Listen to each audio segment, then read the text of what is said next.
Hello दोस्तों, वेबटेक की playlist में आपका स्वागत है। आज हम लोग पढ़ने वाले हैं वेब डेवलपमेंट स्ट्रेटजीज। ये एक एटीयू की यूनिट 1 में एक थ्योरेटिकल पार्ट है जिसको आपको समझना बहुत जरूरी है। क्यों समझना है? क्योंकि हम एक बनाने जा रहे हैं वेब एप्लीकेशन या वेबसाइट भी कह सकते हैं। वेबसाइट का मतलब क्या होता है, दोनों में पहले फर्क समझ लेते हैं। वेबसाइट का मतलब एक ऐसा आप एप्लीकेशन बनाने जा रहे हैं जिसमें सिर्फ इंफॉर्मेशन को रिप्रेजेंट करना है, दैट इज वेबसाइट। लेकिन अगर इंफॉर्मेशन के साथ में डेटाबेस की प्रोसेसिंग हो रही है, लॉगिन ऑपरेशन, रजिस्ट्रेशन ऑपरेशन, तमाम तरह की क्वेरीज फायर हो रही हैं, तो उसको बोलते हैं वेब एप्लीकेशन। तो हम या तो वेबसाइट या तो वेब एप्लीकेशन बनाएंगे वेबटेक की मदद से। तो अगर आप एक बेहतरीन वेबसाइट या वेब एप्लीकेशन बनाना चाहते हैं तो आपको क्या क्या चीजें ध्यान रखनी चाहिए, वो है वेब डेवलपमेंट स्ट्रेटजीज।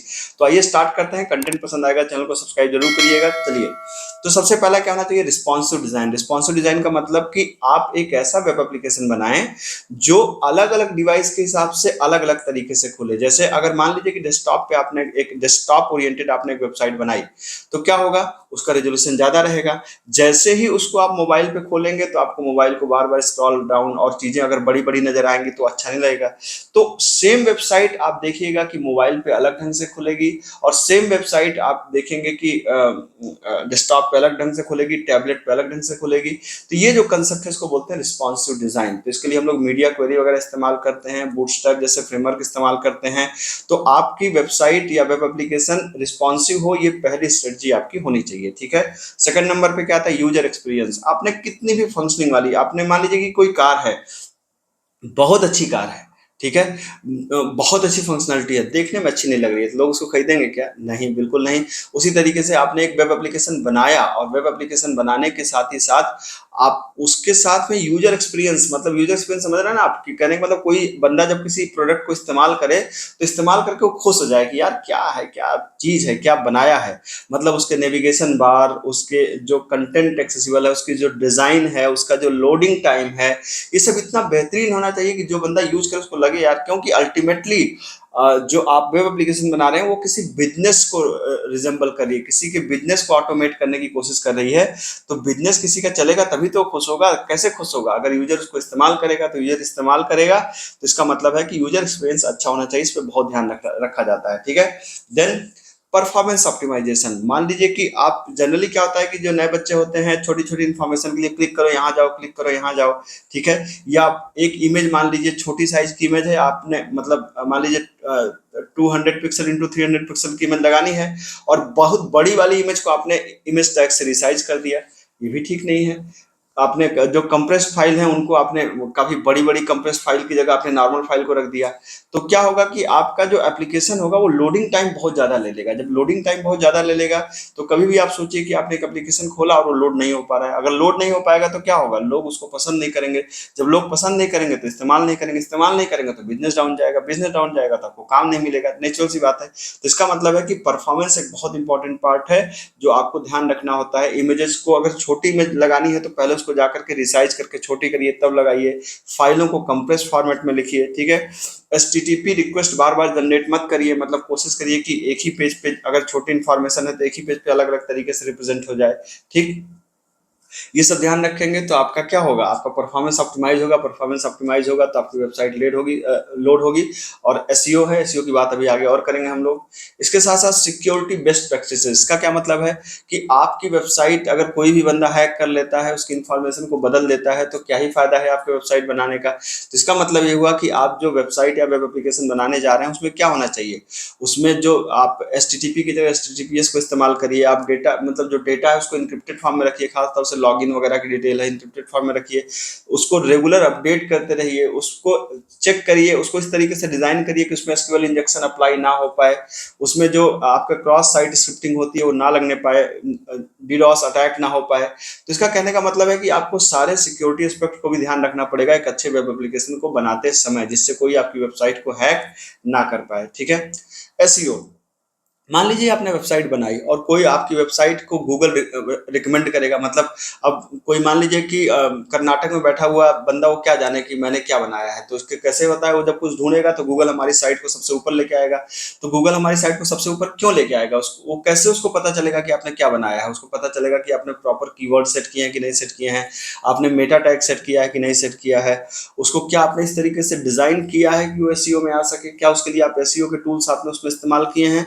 तो वेब एप्लीकेशन में आज की डेट में अगर वेबसाइट को ज़्यादा लोगों तक पहुंचाना है तो आपको एसईओ को ऑप्टिमाइज करना बहुत ज़रूरी है। तो एसईओ ऑप्टिमाइजेशन एक बहुत इंपॉर्टेंट पार्ट है आज की डेट में, जिसके लिए जो वेबसाइट को ब्रॉडर लेवल पे पहुंचाता है, ऐसे ऑडियंस को पहुंचाता है जो ऑडियंस आप को नहीं जानती। तो बहुत जरूरी है कि हम लोग एसईओ को ऑप्टिमाइज करें और उसको बेहतर ढंग से मैनेज करें, जिससे हमारी वेबसाइट को गूगल रिकमेंड कर सके एनोनिमस लोगों के पास में। ठीक है। वर्जन कंट्रोल, ये भी एक स्टैंडर्ड प्रैक्टिस है जो आप कर सकते हैं। जनरली क्या होता है कि अगर आप अपने गिथअप पे अपने प्रोजेक्ट को रख रहे हैं, तो जैसे आपने वर्जन 1 किया, फिर आपने क्लाइंट को दिया अपना वेब एप्लीकेशन, उसने कुछ कहा कि चेंज करते हैं तो वर्जन 2 बनेगा, फिर आपने कहा कुछ चेंज करते हैं तो उसका वर्जन 3 बनेगा। तो ये जो कंसेप्ट होता है इसको बोलते हैं वर्जन कंट्रोल। तो वर्जन कंट्रोल आप कर सकते हैं, हालांकि ये मैंडेटरी नहीं होता, लेकिन अगर आप करेंगे तो आपको पता रहेगा कि पिछले में क्या था, अगले में क्या है।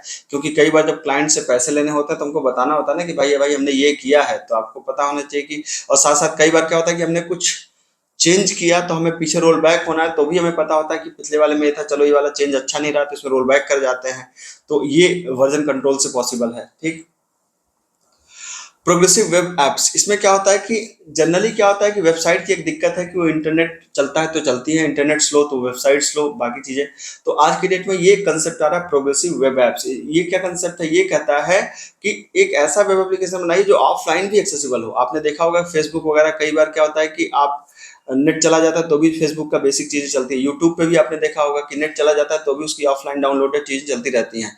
तो आप इस तरीके से वेब एप्लीकेशन को डिजाइन करिए कि वो एप्लीकेशन लगे, मतलब एक ऐसा यूजर को फील हो कि वो लोकल मशीन पे चल रहा हो, ऐसा ना लगे कि इंटरनेट गया तो भी गया। ठीक है। अगर आप इस तरह करने में सक्सेस हो जाते हैं तो आपकी वेब एप्लीकेशन बहुत ही ज्यादा फेमस हो जाएगा। और ये जो कंसेप्ट है कि एक वेब ऐप नॉर्मल ऐप की तरह लगे आपके सिस्टम पे, इसको बोलते हैं प्रोग्रेसिव वेब एप्स। तो ये भी एक नया कंसेप्ट है जो आप अपने वेबसाइट में अप्लाई कर सकते हैं। ठीक है। टेस्टिंग एंड डिबगिंग, क्योंकि आपने एक एप्लीकेशन बनाया है, जब भी हम लोग कोई एप्लीकेशन बनाते हैं तो हम लोग उसे तमाम तरीके से टेस्ट करते हैं, और बनाने के बाद भी लगातार आपको उसको टेस्ट करते रहना चाहिए। क्या रिक्वायर्ड आउटपुट मिल रहा है, क्या रिक्वायर्ड इनपुट के अगेंस्ट में रिक्वायर्ड आउटपुट मिल रहा है, क्या हमें जो चाहिए वो मिल रहा है। अगर ऐसा है तब तो ठीक है, नहीं है तो उसको लगातार समय के साथ में आपको अपडेट करना चाहिए। तो टेस्टिंग और डिबगिंग बहुत जरूरी है किसी भी एप्लीकेशन को बेहतर बनाने के लिए। ठीक है। कंटेंट मैनेजमेंट, हमको कई बार क्या होता है कि जैसे मान लीजिए न्यूज है या किसी पेज का कंटेंट है, हम नहीं चाहते कि यूजर हमें बार बार फोन करे कि यार आप उस पेज में जाओ, ये लिखा है दिस की जगह दैट कर दो, इस की जगह एम कर दो। मतलब कुछ भी छोटे छोटे चेंज हम एज ए डेवलपर हम नहीं चाहते। हम चाहते हैं यूजर को देना कि भैया तुम अपने हिसाब से बेसिक कंटेंट थोड़ी बहुत इमेज वगैरह अपने चेंज कर लो। तो किसी पेज के कंटेंट को चेंज करने के लिए अगर आप चाहते हैं कि यूजर को कंट्रोल दे, तो उसके लिए आपको यूज करना पड़ता है सीएमएस, कंटेंट मैनेजमेंट सिस्टम। कौन कौन से हैं? जैसे वर्डप्रेस है, ड्रुपल है, या ज्यादातर कंपनी अपने कस्टम बना के रखती हैं। ठीक है। कस्टम का मतलब वो खुद का बना के रखती हैं अपने हिसाब से सीएमएस को। तो जब सीएमएस आप बना के देंगे ना, जब सीएमएस आप यूजर को देंगे, आपकी वेबसाइट सीएमएस पे बेस्ड होगी, तो बहुत सी चीजें आसान हो जाती हैं। जैसे यूजर मैनेजमेंट बहुत आसान हो जाता है, क्लाइंट अपने लेवल पे यूजर बना सकता है, यूजर को परमिशन दे सकता है, पेज के कंटेंट्स को जाके अपने से मैनेज कर सकता है, किसी मेनू को दिखाना है कि नहीं दिखाना है वो सेट कर सकता है। तो ये क्लाइंट के अधिकार बनता है कि हम उसको बार बार, मान लीजिए आप एक हेडिंग चेंज करने के लिए आपको क्लाइंट फोन कर रहा है, या एक छोटी सी चीज के लिए आपको क्लाइंट फोन कर रहा है, आप दूसरे प्रोजेक्ट में बिजी हैं, उसको समय लग रहा है, तो वो भी सेटिस्फाइड नहीं होगा। तो ये बहुत इंपॉर्टेंट बात होती है जो आपको करना होता है, जो आपको देना होता है यूजर को। ठीक है। और स्केलेबिलिटी एंड मेंटेनेबिलिटी, इसका क्या मतलब है कि आपने कहा भाई कि किसी भी चीज, कोई भी चीज, मैंने बताया था आपको, कोई भी प्रोजेक्ट कभी कंप्लीट नहीं होता। तो क्या करना होता है कि एक ऐसा प्रोजेक्ट होता है, जैसे आपने कहा कि आप फ्यूचर में क्या कर सकते हैं। जैसे आपने ये वर्जन तो बना लिया, अब अगले वर्जन के लिए आपके पास प्लान क्या है। आप देखिए बड़ी बड़ी कंपनियां, एप्पल का देख लीजिए हर साल नया लाता है, फेसबुक का देख लीजिए, आप ट्विटर का देख लीजिए, हर साल 2 साल में आप देखेंगे नए फीचर्स आ जाएंगे, यूजर एक्सपीरियंस बदल जाएगा, यूजर इंटरफेस बदल जाएगा। तो ये सारी चीजें हैं बड़ी कंपनियों में, क्योंकि एक ही तरह की चीज कितनी भी अच्छी हो लोग बोर हो जाते हैं। आप खुद से सोचिए, एक मूवी जो बहुत अच्छी है उस मूवी को आप कितनी बार देखेंगे। ठीक है। तो लोग बोर हो जाते हैं, तो उनको बोरियत ना हो इसके लिए हमको क्या करना पड़ता है, लगातार उसको स्केलेबल करना होता है, लगातार उसको मेंटेन करना होता है, जिससे हम लोग नई नई चीजों को बना सके। तो ये हमारी सारी थी वेब डेवलपमेंट की स्ट्रेटजीज। मेरे ख्याल से मैंने बहुत अच्छे ढंग से आपको समझाने की कोशिश करी। कुछ भी अगर अच्छा लगा हो तो कंटेंट को पसंद करिए और कमेंट करके बताइए कि आपको सबसे बेहतर एग्जाम्पल कौन लगा। मिलता हूँ। Thank you so much.